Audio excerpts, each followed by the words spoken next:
ચાલો આજે એક એવા ફંડની વાત કરીએ જેની ખૂબ ચર્ચા થઈ છે, પીએમ કેર્સ ફંડ. જાહેરમાં જે પણ માહિતી ઉપલબ્ધ છે તેના આધારે આપણે એ સમજવાની કોશિશ કરીશું કે આ ફંડ કેવી રીતે બન્યું, તેમાં કેટલા પૈસા આવ્યા અને તેની પારદર્શિતાને લઈને કેવા સવાલો ઊભા થઈ રહ્યા છે. શરૂઆત કરીએ એક આંકડાથી, અને આંકડો પણ કેવો? લગભગ 14,000 કરોડ રૂપિયા. જી હા, પીએમ કેર્સ ફંડે તેના શરૂઆતના માત્ર 4 વર્ષમાં આટલી મોટી રકમ ભેગી કરી છે. આના પરથી જ આ વિષય કેટલો ગંભીર છે તેનો અંદાજો આવી જાય છે. આટલી મોટી રકમ, અને એ પણ પ્રધાનમંત્રીના નામ સાથે જોડાયેલા ફંડમાં.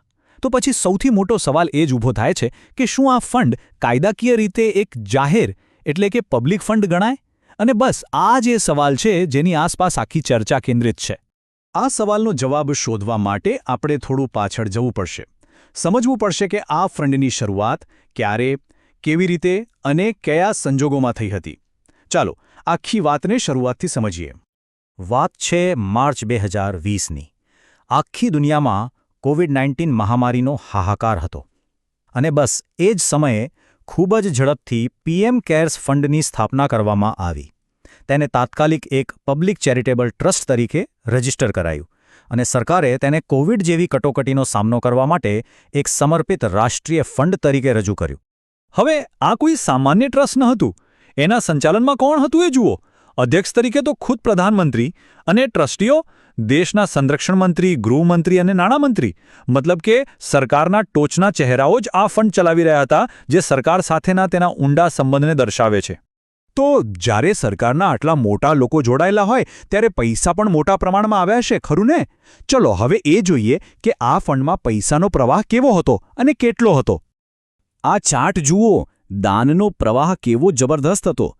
નાણાકીય વર્ષ 2019-20ના છેલ્લા થોડા દિવસોમાં જ લગભગ 3,000 કરોડ રૂપિયા આવી ગયા, અને પછીના વર્ષે તો જુઓ, 2020-21માં લગભગ 8,000 કરોડ ભેગા થયા. ભલે પછીના વર્ષોમાં દાન ઘટ્યું, પણ શરૂઆતી કલેક્શન અમેઝિંગ મોટું હતું. હવે આટલું બધું દાન આવવા પાછળ અમુક કારણો પણ હતા. સરકારે કેટલાક મોટા નિર્ણયો લીધા હતા, જેમ કે આ ફંડમાં આપેલું દાન સંપૂર્ણપણે ટેક્સ ફ્રી હતું.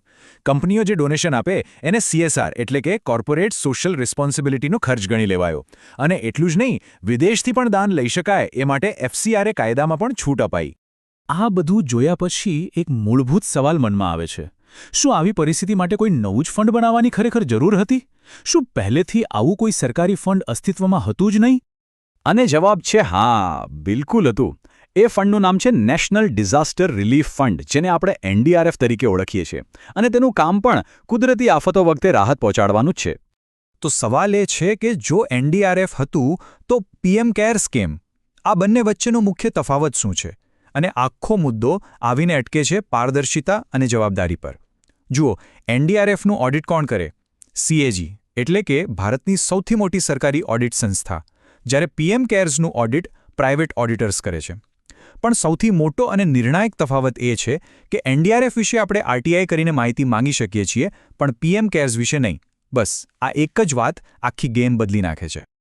અને આ જ તફાવત આપણને વિવાદના મૂળ સુધી લઈ જાય છે. સરકાર પીએમ કેર્સ ફંડને શું ગણે છે? શું તે જાહેર ફંડ છે કે પછી એક ખાનગી ટ્રસ્ટ? ચાલો જોઈએ કે સરકારનું સત્તાવાર વલણ શું છે. કાયદાકીય ભાષામાં સવાલ એ છે કે શું PM cares fund RTI act એટલે કે માહિતી અધિકારના કાયદા હેઠળ એક પબ્લિક ઓથોરિટી કહેવાય?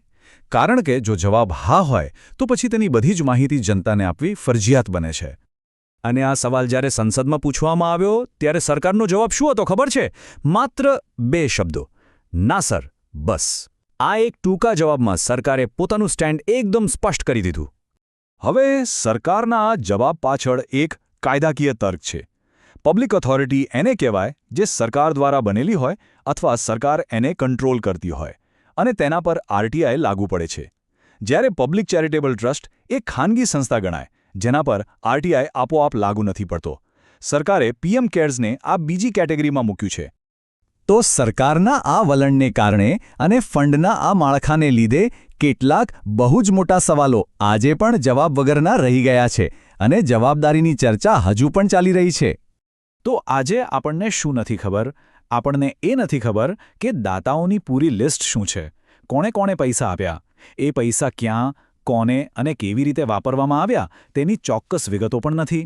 જે પણ સામાન ખરીદાયો તેના માટે વેન્ડર કોણ હતા અને તેમની પસંદગી કયા આધારે થઈ, આ બધી જ માહિતી જાહેર નથી. અને આ બધી ચર્ચા આપણને એક અંતિમ અને સૌથી મોટા સવાલ પર લાવીને ઊભી રાખે છે. જ્યારે કોઈ ફંડ દેશના પ્રધાનમંત્રીના નામ અને પદનો ઉપયોગ કરતું હોય ત્યારે તેની જાહેર જવાબદારીની હદ ક્યાંથી શરૂ થવી જોઈએ અને ક્યાં પૂરી થવી જોઈએ? આ એક એવો સવાલ છે જેનો જવાબ વિચારવા જેવો છે.